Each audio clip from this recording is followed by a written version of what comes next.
bom, obrigada, né? Finalmente. Deu certo, né? Demorou, mas chegou. Bom, eu tô aqui com Daniel Barros, Daniel Martins de Barros, que ele é médico psiquiatra, mas ele também é escritor. Ele também é coordenador do departamento, professor, né? Você dá aula lá, né? Do departamento de psiquiatria da medicina da USP. Além de ser palestrante, ele dá depoimento aí para Band News, é um dos colunistas, né? Colunista da rádio e do jornal Estadão. Exato. Então, assim, é uma figura emblemática que eu tenho o prazer de estar aqui. Obrigada, Daniel. Prazer. Obrigada por ter aberto. Aqui nesse encontro. Encontro com a Maga, exatamente.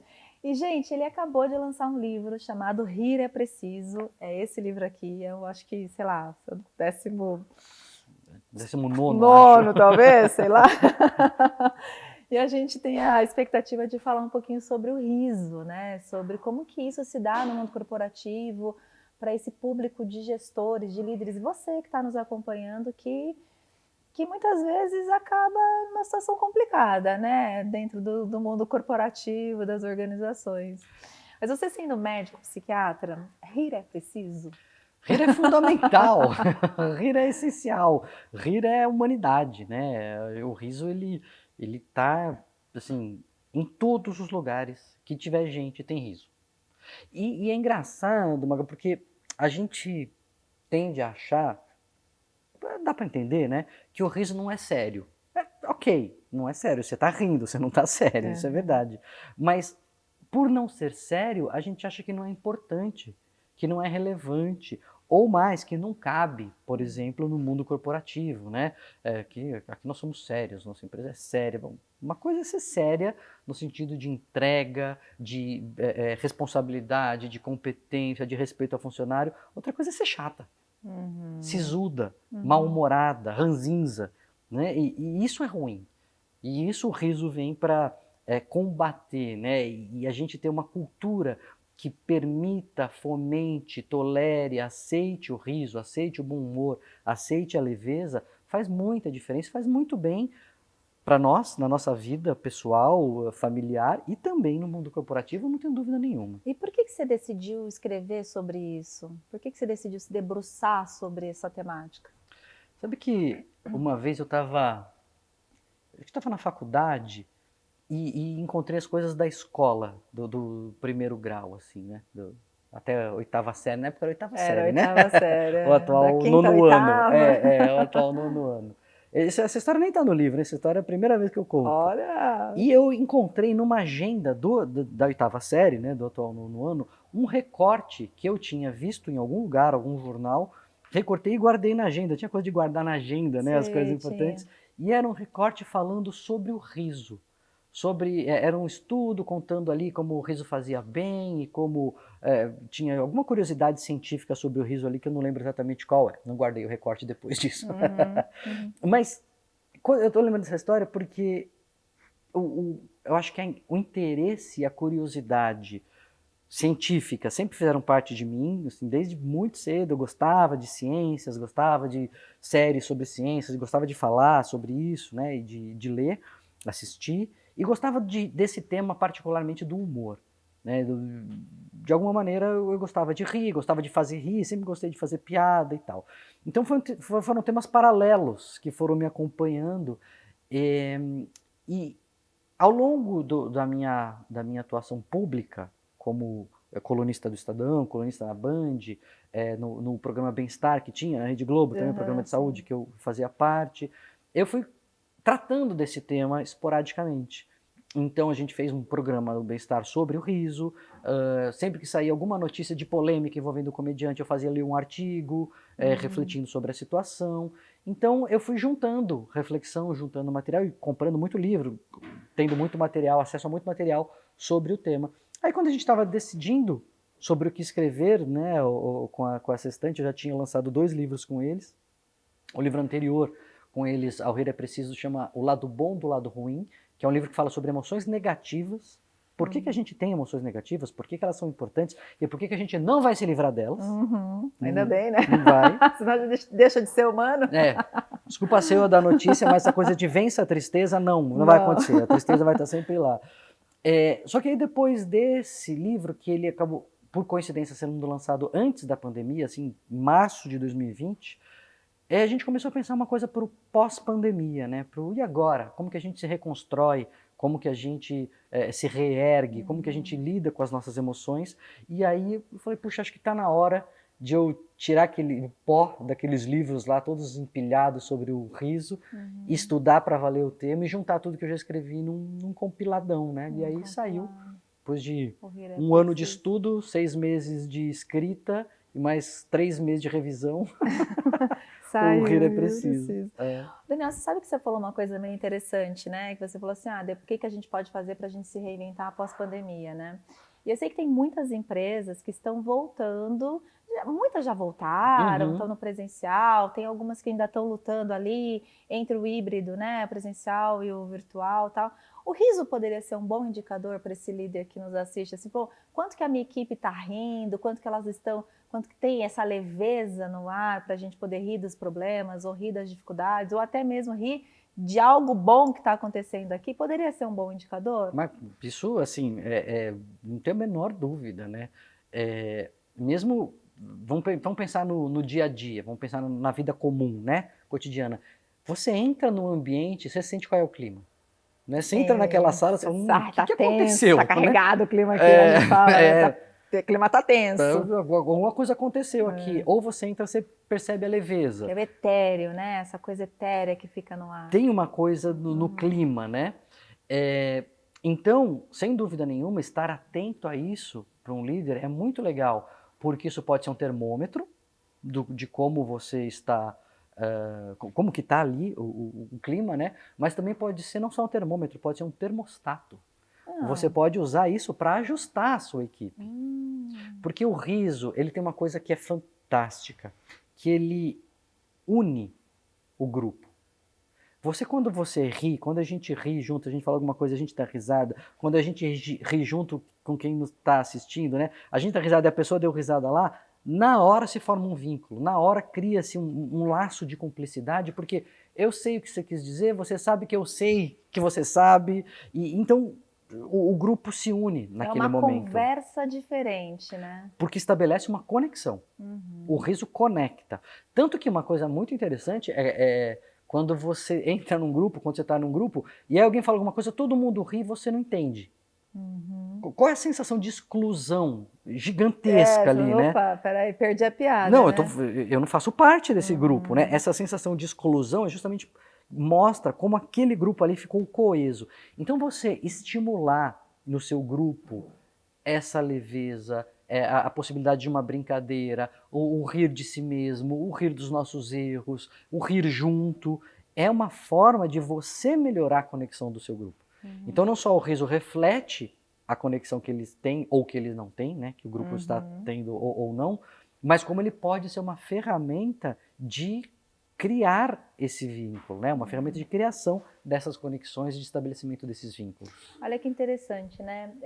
Ao mesmo tempo também, eu convivo com muitos líderes e gestores, né, de várias organizações que estão tão assoberbados, que estão tão ansiosos, estressados e preocupados e sendo cobrados e fica aquela tensão, né, interna, que acaba não sentindo essa leveza para poder se libertar disso tudo e poder realmente, né, se sentir livre, se sentir à vontade, leve, para poder...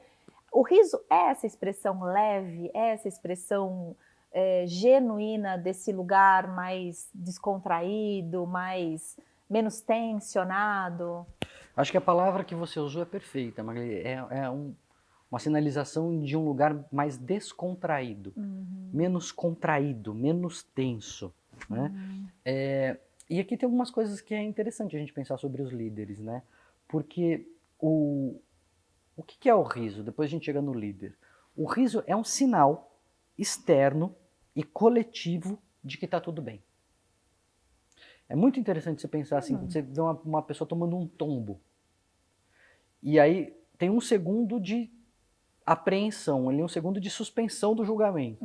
Aí você olha para a pessoa, se ela levanta rindo, automaticamente todo mundo ri junto, dá risada, acabou, tá tudo bem.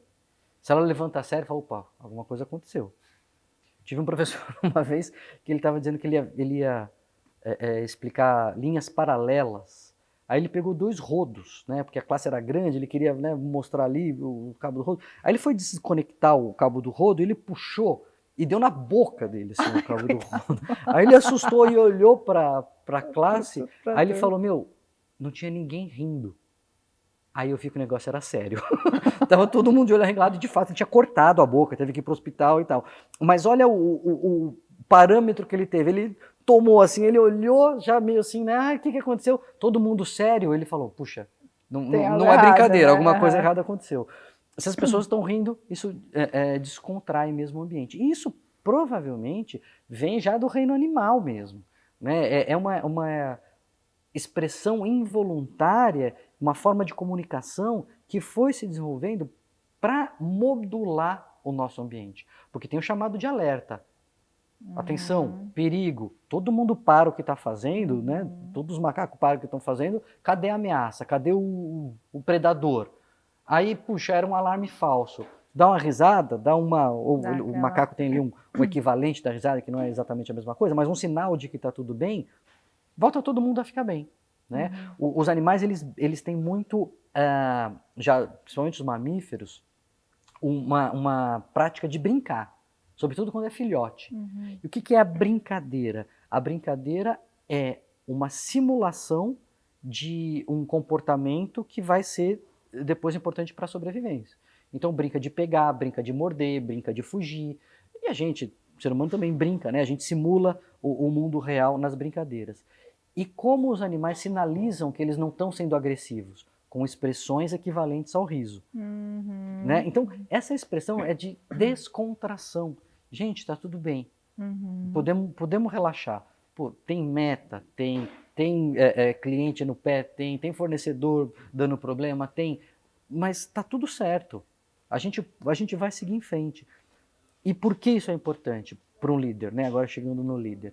Porque quando a gente está estressado, a emoção negativa, ela serve para colocar o nosso foco no problema. Você está com medo, você olha para aquilo que você está com medo. Né? Você está com raiva, você foca naquilo que está te dando aquele mal-estar. Agora, quando você tem uma emoção positiva, você abre os seus horizontes. Você não foca. E aí pode gerar problema. criatividade, pode ter inovação, novas possibilidades. Estabelecimento de conexões entre pessoas, entre ideias, criatividade, construção. Isso é fundamental para qualquer empresa, para qualquer trabalho em equipe, para qualquer gestor colocar isso na sua equipe. Né? Então, tem hora de assustar, tem hora de focar no problema, mas tem hora de a gente falar, bom, vamos olhar o macro. E para olhar o macro, você precisa relaxar. E para isso é muito importante que esse líder consiga se perceber, né? Para saber também o quanto que ele está carregado dessas tensões e o quanto que ele está só focado naquilo que de repente está tirando a paz dele, está tirando esse lugar de mais descontraído, né? Claro, até porque o grupo é reflexo do líder. Né? Então, um líder sisudo, ranzinza, mal-humorado, que estimula as emoções negativas, então assim bloqueia a criatividade, bloqueia a ampliação do horizonte, bloqueia as conexões, isso vai se refletir no seu grupo. Um líder que consegue lidar com a leveza, trazer leveza. E vamos lembrar, né? A gente está falando assim, então às vezes a pessoa pode estar pensando, então quer dizer que eu tenho que fazer curso de stand-up? Imagina as pessoas pensando, agora eu vou ter que ficar além de tudo, né? Além de responder as planilhas, além de responder para o diretor, além de responder para o VP, agora eu tenho que aprender a fazer. E não necessariamente. Se puder é bom, mas não necessariamente. Mas trazer a leveza, a possibilidade de você estar arejado, de estar descontraído, de estar sorrindo, de estar vendo outro lado da situação. O riso traz uma coisa que é grandiosa, que ele mostra a mesma situação por outro lado. É aí que a gente ri, né? Quando você vê a mesma situação por uma outra perspectiva invertida, de ponta cabeça, por outro lado, aí que aquilo te surpreende. Então, isso é muito importante. Agora, o líder às vezes pensa assim, mas aí eu não vou ser levado a sério. Né? E eu preciso ser levado a sério. Isso também é um mito. Tem vários estudos que mostram que os funcionários respeitam, valorizam e reconhecem a liderança quando ela é feita com bom humor. Porque o riso, ele tem uma das teorias dele, é que a gente ri de defeitos, né? A gente ri de problemas. Quando a gente ri, de alguma maneira você está inferiorizando aquilo, né? Você está se colocando numa posição superior, é por isso que você ri.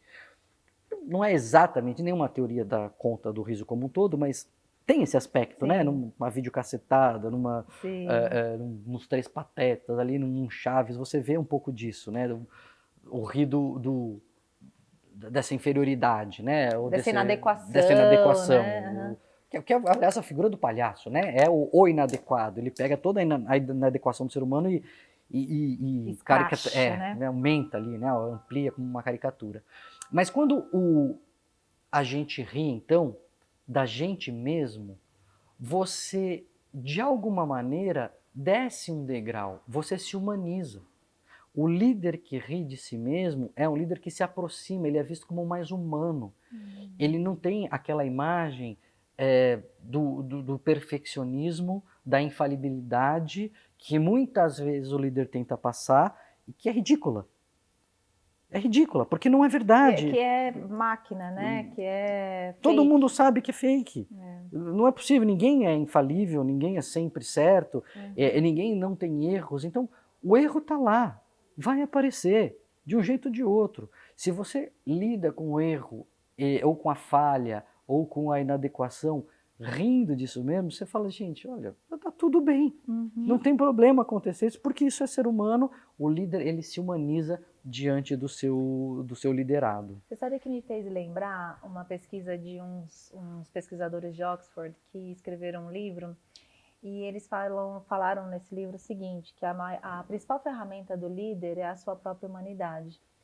E isso é muito interessante que você está falando, que assim, quando você se reconhece nesse lugar do tipo, peraí, o que é o humano, né? O que é o humano? Ele é o, o que vai realmente cair em contradição, ele é o que vai, é a pessoa que fica vulnerável, que sente medo, que sente tristeza, que sente alegria, que sente. Então, que vive essa explosão de emoções, sentimentos e tudo, tá tudo aqui dentro, né? Uhum, uhum. Então, quando você reconhece isso e expressa isso, é como se fosse, opa, peraí, o outro também tem o que eu tenho, né? Exato. Não Isso, tô lidando com algo que não é verdadeiro aqui, é. né? Isso aproxima, isso humaniza e isso, no fundo, mostra coragem. Isso aumenta o respeito que o funcionário tem pelo líder, né? O humor tem uma coisa interessante, até que o americano ele chama de punch up or punch down, né? A conclusão da piada em inglês é o punchline. Qual é a graça? É o punchline. E punch é soco também. E o punch up é bater em quem está acima. Então é tirar sarro do chefe, é tirar sarro do líder, é o líder rir de si mesmo, ou das coisas da sociedade que são bem estabelecidas, o status quo. Rir disso é você, de alguma maneira, colocar em questão tudo que está pressuposto, construído e de, sabe, como se as coisas fossem mais flexíveis. É uma possibilidade de flexibilização, de olhar por outro ângulo, de humanizar, né, quem está acima. E é diferente do punch down. Eu até dou no livro um exemplo, que essa coisa de rir de si mesmo no trabalho, ela pode não funcionar muito bem dependendo da posição hierárquica que você está. Né? Então, estagiário, no primeiro dia, chegou e tira sarro que ele mesmo chegou atrasado. No primeiro dia, assim, Não vai cair bem, ele já né? está numa situação hierarquicamente inferior e rir de si mesmo é se inferiorizar ainda mais. Só aumenta a distância, não diminui a distância. Quando o líder ri de si mesmo, aproxima. Né? Quando alguém muito subalterno ri de si mesmo, ou quando você, o líder, ri do subalterno, distancia. Distancia, né? Então, E até gera uma certa dificuldade de conexão, né? Porque o outro, exato. opa, peraí, esse cara tá tirando sarro de mim, então, peraí, não fica bem. Agora, você me fez pensar numa coisa interessante, né? O que eu consigo perceber nas corporações que eu atendo, nos atendimentos que eu faço de consultoria, a gente trabalha muito com os vieses inconscientes, Uhum. né? O que são os vieses inconscientes? É aquilo que a gente faz sem mesmo perceber que a gente está fazendo. E a gente percebe um traço de comportamento em que, principalmente na operação, quando a gente fala de empresa, de indústria, de organização, que é Que é assim, ó, só um pouquinho. Uhum. Às vezes as pessoas que estão na operação começam a tirar sarro de alguma característica de uma outra pessoa, sem que essa pessoa ela tenha, inclusive, aberta essa possibilidade. Então, é a cor. Então, hoje, o negão, o pretão, o preto, o nego velho, não sei o quê. Ou é a mulher que está lá, enfim, tem várias nuances de estereótipo, vou brincar assim, de estereótipo das brincadeiras, Uhum. que são muito pejorativas, Uhum. que Uhum. são depreciativas, que são discriminatórias e tudo mais.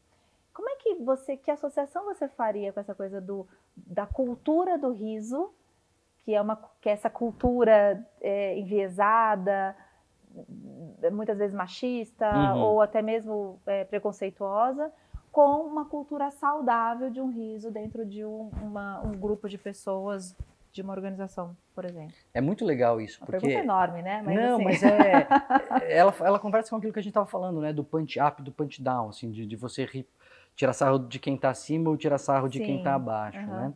né? Eu entendo que existe riso certo e riso errado. Conta mais. Eu entendo que existe isso. Tem até um escritor brasileiro antigo que dizia o homem mal ri errado, né? O que significa isso? Eu não acho que a gente tem que ter um posicionamento de patrulhamento do politicamente correto, então você vai lá com a sua Prancheta. caderneta, né, de Uhum. fiscal, isso pode, não pode, aqui vamos chamar o Ministério Público, vamos prender e tal. O patrulhamento, ele sempre é complicado, sobretudo nesses tempos de virtuosismo moral, então você quer mostrar para o outro que você é melhor que ele, que você não ri daquilo. Eu não vou por aí. O que não significa dizer que eu ache que se pode rir de tudo. Por que eu acho que não? Porque o riso, ele tem uma característica depreciativa.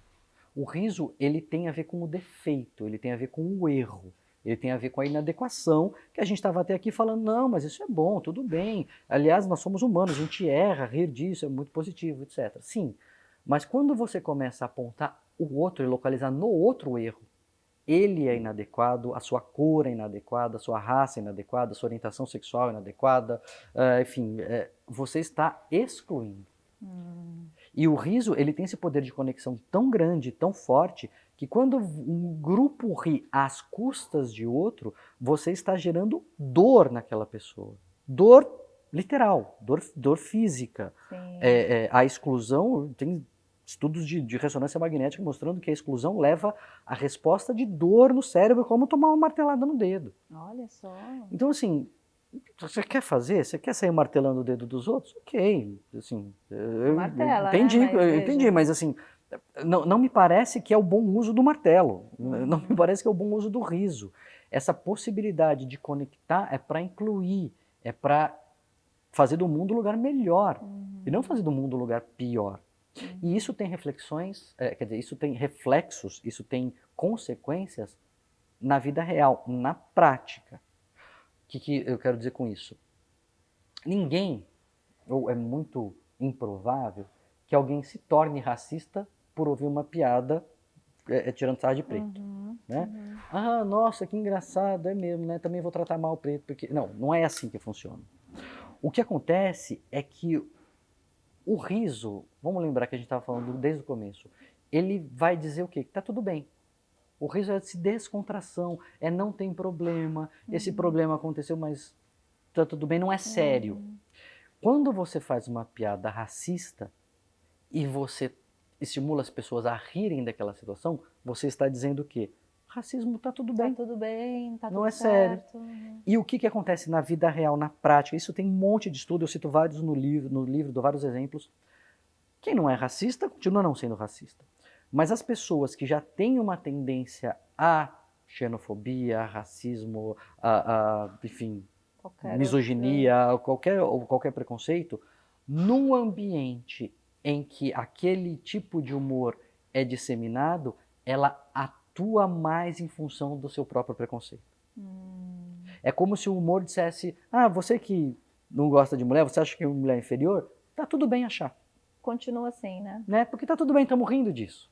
Entende? Então tem consequências na prática, assim, desde bota lá voluntários para ver piadas homofóbicas ou não homofóbicas, e aí depois tem ONGs para você doar uma parte do dinheiro que você recebeu como voluntário, e o sujeito que já tem uma tendência homofóbica, que ouviu piadas normais, ele distribui o dinheiro homogeneamente. O que ouviu piadas homofóbicas é o cara que corta o dinheiro da ONG a favor dos direitos LGBT, por exemplo, né? Assim, jogando aqui alguns exemplos. Então, isso tem consequências na prática. Então, eu acho que são piadas inadequadas.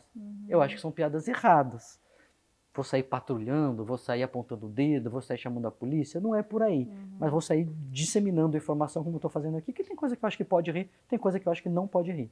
E acho até que para o líder, né, que está aqui acompanhando, eu acho que tem um lugar também de ser o exemplo, né? Então, assim, será que ele vai ser essa pessoa que vai fazer essa brincadeira, ou que vai compactuar com isso na área que ele trabalha, ou que vai deixar com que isso aconteça e o cara nem sabendo se o outro vai realmente estar sofrendo essa dor ou estar se sentindo excluído dessa forma? A gente sabe que toda exclusão vai gerar menos resultado, o cara não vai estar ali 100%, o cara não vai estar querendo vai esperar qualquer oportunidade para sair da tua empresa, né? Então, acho que tem essas consequências que muitas vezes a gente também não consegue nem saber onde que isso vai parar, né? Isso aí pode estar voando abaixo do radar, você não está vendo, né? E você acha que é uma cultura de leveza. Ah, eu vi lá a Magali falando, tem uma cultura de leveza, então vamos tirar sarro de todo mundo. Não, calma, vamos fazer o riso consciente. Vamos ver quem que a gente está incluindo e quem que a gente está excluindo. Se a gente está elevando o moral do grupo, se a gente está deixando pessoas, sabe, com mais sofrimento, não tem sentido, né? E sabe uma coisa interessante? Eu estava trabalhando com um grupo de executivos a semana passada e foi muito interessante, porque a gente era um trabalho de mediação, né, de conflitos, e a gente chegou num lugar que era uma dor do grupo. E era uma coisa do tipo, uma área, né, de um lado, a outra área de outro, não vou entrar aqui no detalhe, mas assim, aquela coisa de uma área brigando com a outra, as equipes ali se pegando e tal, e até que isso ficou muito perceptível. Eu falei alguma coisa que o grupo começou a rir, mas era uma coisa assim que eles se deram conta de que aquilo estava acontecendo mesmo, sabe? E aí eu perguntei pro grupo, esse riso é de nervoso? Esse riso é de nervoso? Existe riso de nervoso? Existe, mas esse aí, a gente já entra no riso de nervoso, mas esse aí me parece muito mais um riso de alívio. De alívio no sentido de... Veio à tona, é isso, ufa, né? Bom, agora não podemos falar, né? Agora a gente vai poder, encontramos aqui o negócio e sabe, é um riso que... Não está escondido, não está velado. Exato, não está mais. Né? Não está mais velado. Agora todo mundo está sabendo o que está acontecendo. E agora existe o riso de nervoso porque ele acontece quase que, mal comparando, um curto-circuito, né? Assim, quando a gente é pego por uma emoção intensa e relativamente súbita, assim, que você não está esperando ser pego por aquela emoção, o cérebro tenta conter, né? Você tenta se autocontrolar para aquilo não sair do controle. Mas se você está meio despreparado, você é numa reunião, num velório, sabe? Num filme dramático, às vezes, na tentativa de dizer que está tudo bem, qual que é um grande sinal de que está tudo bem que o nosso cérebro usa? O riso. Aí você começa a rir para querer dizer para si mesmo que está tudo bem. Só que aí não fica tudo bem, porque você está rindo numa hora inadequada. Só que não é um erro tão grave, então o cérebro fala assim, não, mas tá tudo bem mesmo, né? Porque rir numa situação inadequada é ruim, mas não é tão grave assim. Isso estimula mais o riso, e aí isso ainda é muitas vezes contagioso, né? Então isso pode acontecer como um riso de nervoso. Mas você estava falando dos grupos, né? Grupos negociando. É muito interessante que além de estimular a criatividade, isso tem até também iniciativas fazendo assim, o grupo precisa encontrar uma solução corporativa qualquer, e quando você estimula, vamos fazer soluções ridículas aqui para a gente dar risada, e aí quando isso começa e gera ali uma coisa engraçada, você encontra soluções mais criativas, né? Então, além de estimular a criatividade, o riso também é uma excelente arma de negociação. Porque quando você está ali numa negociação, você está querendo, você tem um interesse, o outro tem um interesse, vocês precisam chegar no meio termo, né? Quando você faz alguém rir com você conquistou o sujeito está do seu lado, né? E tira aquela resistência. E tem também estudos com o uso do riso nas negociações, mostrando que quem usa de forma adequada, sem adequação, sem exagero, né? A gente está negociando, a gente não está num show de comédia, mas uma piada, uma coisa que traga leveza, traz uma vantagem para quem está numa posição de negociação. Legal. Né? Por quê? O que acontece no nosso cérebro quando isso acontece? Você fica desarmado, né? Você diminui a sua agressividade. O riso é o sinal de que está tudo bem.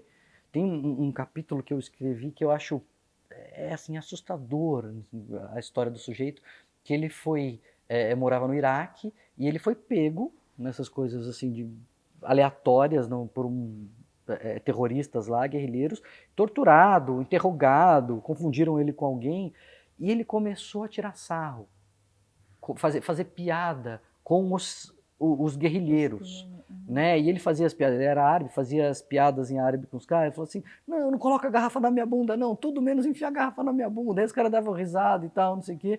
E aí já vinham pegar ele pro próximo interrogatório, já tirando o sarro, e ele diz claramente que ele sobreviveu por causa do humor. Olha porque só. o humor permitiu que ele, naquela situação adversa, horrorosa, ele conseguisse pelo menos diminuir a hostilidade das pessoas que eram hostis contra ele, né, e se aproximar um pouco mais. Lógico que isso é um exemplo extremo, mas quando a gente traz para uma coisa corriqueira de uma negociação, você vê que você consegue diminuir a hostilidade, diminuir o distanciamento, né, desarmar a pessoa, falar, não, estamos aqui, vamos lá, eu não quero te prejudicar, você não quer me prejudicar, né? Nem para mim, nem para você e tal. E aí uma leveza ajuda nisso também. Ajuda.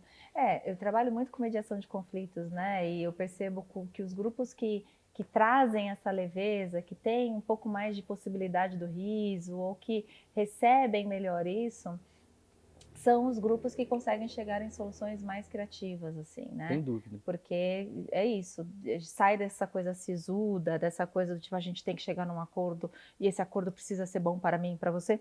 Não, para uma coisa assim do tipo, o que é possível, né? Talvez seja para você, talvez não seja para mim, talvez a gente vai ter que chegar num terceiro, quarto, quinto, sexto lugar aqui e essa leveza, ela ajuda e muito, né, Daniel? Muito legal. Tem uma outra pergunta que eu tinha separado aqui. O Frejá, ele fala o seguinte, né? O Frejá, o cantor, né? Ele tem uma música que eu gosto bastante, que fala assim, rir de tudo é desespero, né? Desejo que você tenha alguém. E aí fala, rir de tudo é desespero. O riso tem um lugar e a hora certa? No lugar do trabalho, por exemplo, ele é bem aceito? A gente já falou um pouco, né?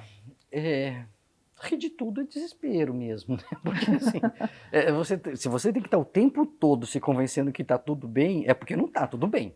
É porque tem muita coisa ruim. Se você tem o tempo todo falando, não, tá tudo bem, tá tudo bem, tá tudo bem, é porque não tá tudo bem, né? Então tem alguma coisa errada. Agora, eu acho que essa pergunta, ela me faz pensar no risco do riso. Não só o risco da exclusão, que a gente já falou, do riso inadequado, mas de uma palavrinha que a gente não usa muito, mas que ela descreve bem isso, que é a frivolidade. Você ser frívolo, que é você não levar a sério alguma coisa que é séria. Então você tentar rir ali, tentar introduzir o riso e o pessoal não tá nessa vibe, não dá para rir. Não é hora de rir. Ou não é hora, é muito cedo, ou é muito intenso, é muito grave. Não deu, errou, né? E aí o tiro sai pela culatra, mas sai assim grande, porque aí você é desrespeitoso, aí o que você quer amenizar o clima, piora o clima, né? As pessoas ficam mais hostis, as pessoas se sentem desqualificadas na sua queixa, deslegitimadas. Então eu estou aqui com um problemão e você vem rir, né? Eu até brinco que é uma estratégia que a gente usa, pelo menos eu uso, né? Com os meus filhos, uma coisa de brincar, de distrair, e estão meio bravos e tal, e você tenta, a gente usa com a esposa também, né? Enfim, eu tenho essa tentativa de sair pela direita, sempre fazendo uma piada, tentando, né, desarmar ali a situação e tal. Usualmente funciona, e aí a gente dá risada, quebra o clima e tal, aí você tem um problema, você vai tratar do problema, mas você tira aquela primeira tensão. Agora, quando dá errado, é uma bomba nuclear, né? Você Cara, eu você tô trazendo um fica. problema sério e você vem fazer piada? Meu, Aham. então, assim, precisa ter essa sensibilidade também, precisa saber Pode quando até pode, ser. quando não pode. Até no mundo corporativo isso acontece de uma maneira muito interessante. Colegas que fazem piadas, não avaliação de chefe para funcionário, nem vice-versa. Avaliação entre colegas. Quando eles fazem piadas, né, na equipe, são as pessoas ali que fazem algum comentário engraçado, que funciona, eles são vistos como mais ousados e como mais competentes, né? Então Uhum. tem sobem na escala de pontuação de liderança, né? Esse cara aqui é um parceiro meu que pode ser um bom líder. Quando a piada dá errado, quando eles fazem piadas e as piadas não funcionam, eles continuam sendo vistos como ousados, porque é um risco você Uhum. fazer a piada. Então isso Uhum. é corajoso, só não é mais competente. Porque a E piada deu já errado, se, já se ele é visto como discute, menos né? competente, né? Aham. Porque, enfim, Você não sabe encaixou. que, você sabe que uma vez eu trabalhei com um executivo, coitado, ele tinha muita dificuldade de ser leve. Uhum, Ele era aquele engenheirão uhum, que fez USP, e uhum. era o cara bem, bem técnico, aquela pessoa assim que era muito reconhecida por isso e tal. Mas ele mandava muito mal nas reuniões, assim, nas reuniões ele fazia umas piadas, assim, fora de hora, Uhum. e era bem isso, assim, sabe? Inadequado, né? Inadequadas, assim, porque ele tinha esse desejo de deixar a coisa mais leve, de Uhum, querer trazer a leveza, querer trazer, mas não era natural dele, era aquela coisa que ele tinha uma característica, então, não sei se ele recebeu algum feedback para ele ser leve, para ele fazer mais piada, que ele começou a fazer e aí ficou aquela coisa super desarranjada, uhum, sabe? uhum, E também já tive um chefe que ele era. Uma vez ele me deu um feedback que ele falou assim: Magali, não pode ficar um executivo, não pode ficar dando risada assim na área do jeito que você faz, não. E aí eu olhei e eu lembro que assim, eu era mais jovem, assim, nem conseguia ter tanta assertividade na minha comunicação assim, e eu levei aquilo como um soco no estômago, falando uhum, assim, gente, eu tô, né, aqui super tranquila, conversando com as pessoas, rindo com as pessoas. uhum, E foi muito duro para mim esse feedback, porque eu falava assim, gente, mas o que eu tô fazendo de errado, né? Tô sendo uhum. honesta, congruente com aquilo que tá vivo em mim e tal. Agora, o que acontece? E a gente sabe que hoje em dia a gente tem muita questão de saúde mental. Você que é psiquiatra, você Uhum, deve atender inúmeros executivos, né, com uhum. questões psicológicas e psiquiátricas e tudo mais. Qual que é a importância do riso para a saúde mental? E que se fala muito hoje nas organizações, né? É, o riso, ele, com essa, com esse antídoto que ele traz para as emoções negativas, ele funciona de fato como um para-choque para o estresse. Sabe? Ele é um tampão, assim, é uma solução tampão, ele é um amortecedor para o estresse, sem Uhum. dúvida nenhuma. Isso tem, assim, descrição em diversas profissões, em diversos profissionais. Tem um estudo que foi feito na pandemia, não virou pandemia, né? Mas na epidemia de H1N1, Hum. se não me engano, foi feito na Ásia, e eles viram que os enfermeiros ali da linha de frente que mantinham o bom humor, que conseguiam levar a situação com mais leveza, tinham muito menos burnout, por exemplo. Né? Hum. E quando você pega, esse é um bom exemplo, né? Quando você pega o burnout, essa situação de estresse decorrente, né, de esgotamento decorrente do estresse no trabalho, qual é o tratamento? Burnout não é uma doença que você vai dar remédio. O tratamento é você gerenciar melhor o estresse no local de trabalho. Uhum. Como? Pode ser carga de trabalho, pode ser horário, pode ser meta, pode ser cobrança, mas pode ser você mudar o clima. Pode ser você trazer uma coisa mais de abertura, mais de tolerância ao erro, mais de rir de si mesmo. O sujeito pode não ser um cara piadista e ele fica querendo fazer piada, foi mal orientado, não é para ele isso, mas estar aberto para a leveza. Eu até faço um paralelo que umas escritoras me inspiraram, mas que eu expandi, que é o seguinte: Vamos fazer um paralelo com a atividade física. Uhum. Então, o sujeito ele pode ser sedentário. Sedentário, não sai do sofá, isso vai ser muito ruim para a vida dele. É o sujeito sisudo, né? O Uhum. paralelo da atividade física com o humor. Ranzinza, sisudo, sério, jamais ri. Você quer sair do sedentarismo? Você pode colocar um pouco mais de movimento na sua vida, Sim. né? Você não precisa fazer nada muito mirabolante no primeiro momento. Você pode trocar o elevador pela escada, você pode Fazer uma ir um dia a pé, você caminhada. pode ter uma caminhada leve. Então você está colocando mais atividade física, mais movimento, ainda de uma maneira inicial. Se Uhum. você quiser ir um pouco mais além, fala, bom, isso aqui me faz bem mesmo, aí você entra numa academia, aí você está fazendo aquilo de forma sistemática, reservando um tempo para aquilo, Uhum. investindo energia, contratando professor e tal. Agora, seu atleta profissional, aí é dom, aí é talento, aí É. tem o esforço e o dom pessoal e nem é saudável. Vamos Uhum. combinar que É, atleta até profissional, atleta tem não, burnout, né? não. E do ponto de vista físico, atividade física é boa até um momento. O atleta profissional Uhum. tem lesão, se machuca, aposenta cedo, não é saudável. Saudável é Uhum. atividade física regular. O humor é a mesma coisa. Então, o sisudo é o sedentário. Você quer melhorar isso, você pode se abrir mais para essa leveza, Uhum. você pode consumir mais conteúdo de humor, você pode assistir mais coisas engraçadas, você pode deixar as pessoas rirem, não reclamar quando as pessoas estão rindo, Uhum. rir junto, né? Você não precisa Uhum. ser o piadista. Ah, não, eu quero ir além. Eu não quero só andar, fazer uma caminhada, eu quero fazer academia. Bom, então beleza, então vamos ler o livro, então vamos estudar, de repente pegar um coaching, pegar alguém que me oriente como fazer uma piada boa, Uhum. tem literatura específica sobre isso. Agora, isso é muito diferente de ser humorista profissional, porque Exato. aí é dom, é talento, é esforço e também não é saudável. E até tem perfil, né? Tem gente que é muito mais tranquila, mais leve, mais, né, descontraída, e tem gente que nasceu num lar um pouco mais sério, tal, não sei o quê. Exato, E não vai ser aquele que vai rir de tudo, que vai ter humor assim, né, de exato, um não vai ter nem jeito. repertório para isso, né? Exato. Não desenvolveu Então, essa habilidade, né? exato, né? Mas eu acho que é essa coisa de você se abrir. Agora, como é que o riso pode ajudar nessa coisa da comunicação? Eu acho que sim. Eu não sei se ele ajuda muito na transmissão da sua ideia, né? Hum. Ele não sei se ele ajuda muito na clareza, na didática. Mas uma coisa que ele ajuda muito é na memorização. Muito, muito. As pessoas lembram muito mais das informações que são transmitidas com leveza e pinceladas com humor.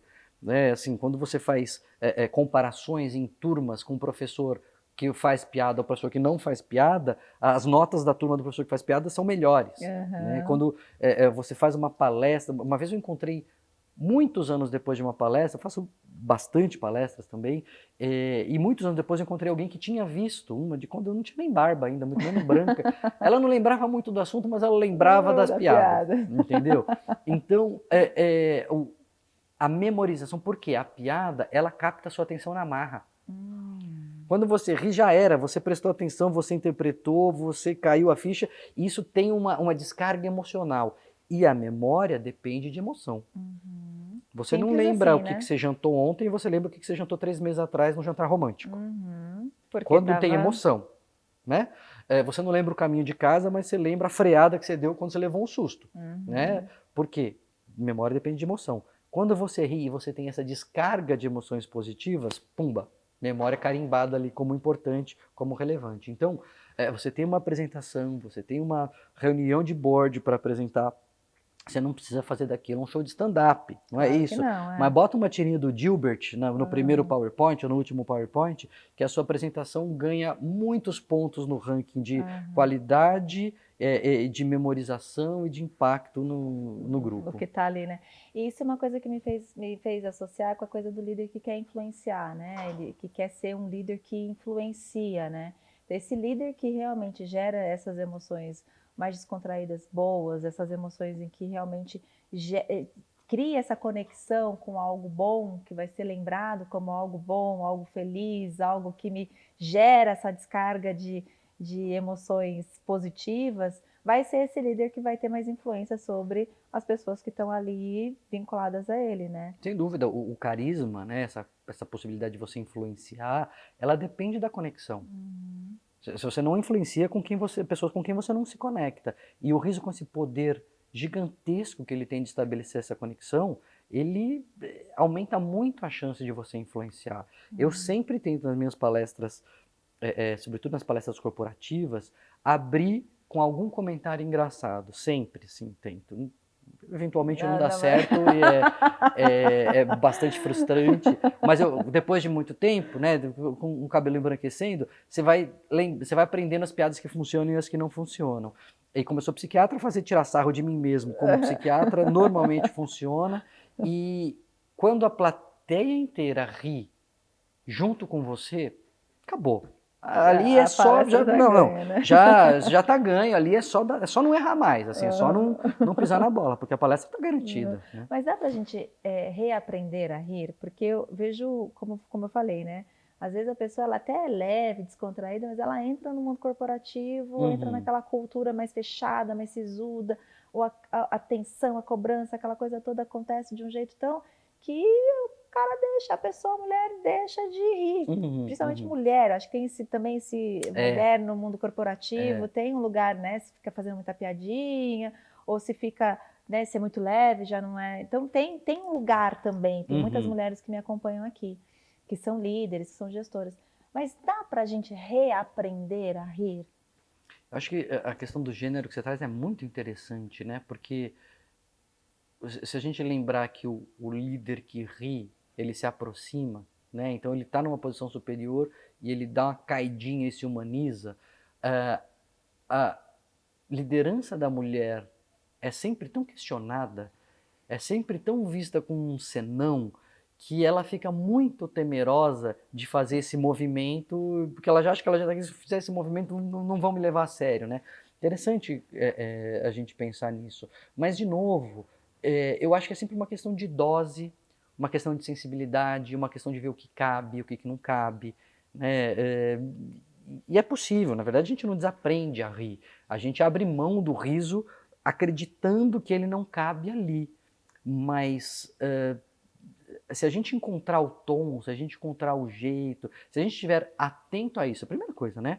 Tá atento a, putz, foi bom assistir ali o vídeo e descobrir a importância do assunto. Então, agora que eu estou atenta, o que eu posso fazer? Enquanto você não pensar nisso, você não vai fazer nada. A partir do momento que você pensa, você pode ir encontrando, né, os ajustes que cabem a cada contexto. E eu acho que tem um lance de autoconsciência, né, Daniel? Eu estava Sempre. atendendo um executivo nos atendimentos individuais que eu faço, de coaching, e ele falou assim, Magali, eu tô me desafiando, né?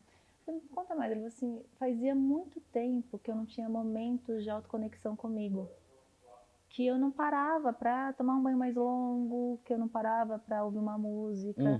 E esses dias me parei, o cara tava ouvindo Sting, eu tava ouvindo uma música que eu gosto e com leveza, porque eu tava com tanta coisa na minha mochila que eu deixei de ter essa leveza. Então criou a autoconsciência e começou a fazer a mudança que precisava para cuidar de si, né? Exato. Eu acho que o que a gente está falando é muito dessa autoconsciência, né? Quantas vezes eu sorri essa semana no trabalho?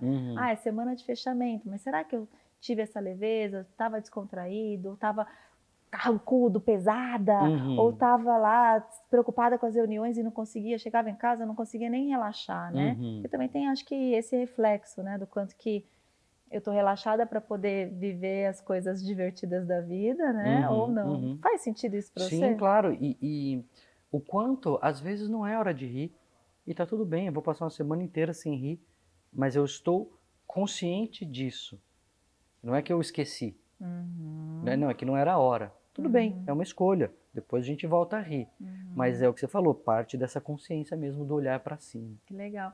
Que outra dica você daria para o líder que está nos acompanhando aqui, a pessoa que está nos assistindo, que está vendo e tal? O que você daria para um líder, para um coordenador, um supervisor, um empreendedor que está lá lutando com suas batalhas em relação ao riso, em relação a essas emoções? A primeira dica é ler o livro, Lê o né? livro, né? Ler o livro. Tá aqui, Olha ó. lá, Rir é Preciso. O Rir é Preciso, ele é um livro de divulgação científica mesmo, né? Ele é um livro de autoajuda e de ciência, enfim. E ele tem dicas práticas, e ele tem muito embasamento para as dicas. Então, de verdade... Tá muito gostoso ler, inclusive. É um né? livro fácil de ler, né? Então, de verdade, eu acho que é um começo, mas eu gosto muito da ideia de a gente encontrar coisas que nos façam rir. O que te faz rir? É um stand-up, é um seriado leve, é uma novelinha água com açúcar, não só relaxar, rir. O que te faz rir? O que você acha Rir mesmo. engraçado? Procure alguma coisa que você acha engraçado. Pode ser de Três Patetas a Seinfeld, passando por Chaves, ou o Calvin e o Haroldo, Mônica. O que te faz rir? Se exponha a isso. Tenha isso como prática, regular. Não só de vez em quando. E de vez em quando eu tropecei, liguei a TV, estava passando, vi. Não, faça disso uma prática Escolha, regular. né? Escolha rir, porque esse já é um excelente começo. Olha que legal, que legal. Às vezes até a pessoa pode estar se perguntando, né? O que será que seria essa minha prática, né? Porque às vezes não tem nem consciência disso, Pois é, né? então o cardápio é variado. Tem no YouTube, tem no streaming, tem nas livrarias, tem história em quadrinho, tem palhaçada, circo, tem de Aquele tudo. amigo mais antigo, de repente, que estudou com você, né? Tem Eu tinha uma amiga muita coisa. eu tinha uma amiga na escola, não era nem faculdade. Gente, mas a gente se matava de rir. E as meninas, tinha outras amigas, falavam assim, mas ele era insuportável vocês duas juntas, porque vocês iam, mas vocês iam tanto. Grace Kelly, a gente chamava ela, Grace. Grace Torschmidt. E a gente ria muito juntas, tá? Acho que eu vou chamar a Grace pra gente.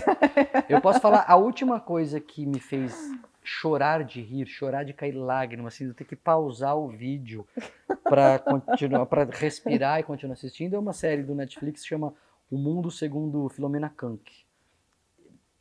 Falso documentário, né? Não é um documentário, é um falso documentário de comédia, mas assim, nem todo mundo acha graça, mas ele está super bem avaliado em todas as cotações, e eu chorava de rir, chorava. Então, não sei se quando você está vendo isso, quando você tem coisas mais engraçadas, mas essa, quando estamos gravando, foi a última coisa, não a última coisa que eu ri, mas a última coisa que eu ri de perder as estribeiras. Assim. Eu queria terminar com uma frase que você coloca aqui no seu livro, né? O que o sabão é para o corpo, o riso é para a alma. Eu acho que é muito linda essa frase, né? Então o sabão limpa o corpo, o riso limpa a alma, né? É um ditado Yiddish, né? O que o sabão é para o corpo, o riso é para a alma. Por isso que rir é preciso, né? Por isso que rir é preciso. Precisamos limpar a nossa alma. Daniel, eu quero te agradecer muito, muito mesmo. Que papo gostoso, obrigada. Acho que é um assunto super relevante no mundo corporativo, para as organizações, para as pessoas que me acompanham, porque de verdade, eu acho que a gente fala muito sobre saúde mental, a gente fala muito sobre doenças corporativas, burnout, mas a gente fala assim, poxa, qual é o antídoto? O que a gente pode fazer para que isso aconteça, né? Perfeito. Então, vamos falar do que a gente pode fazer, né? E não já constatar uma coisa que já está ali, está dado, né? Então, muito obrigada por essa obra. Eu de verdade acho que é muito necessária mesmo pra gente, pro mundo, na verdade. Então, que bom que você dedicou seu tempo Que legal. e seu esforço, suas lágrimas e suores para ter isso aqui. Que legal, foi um prazer. E as outras obras também, que são muito boas, por sinal. Né?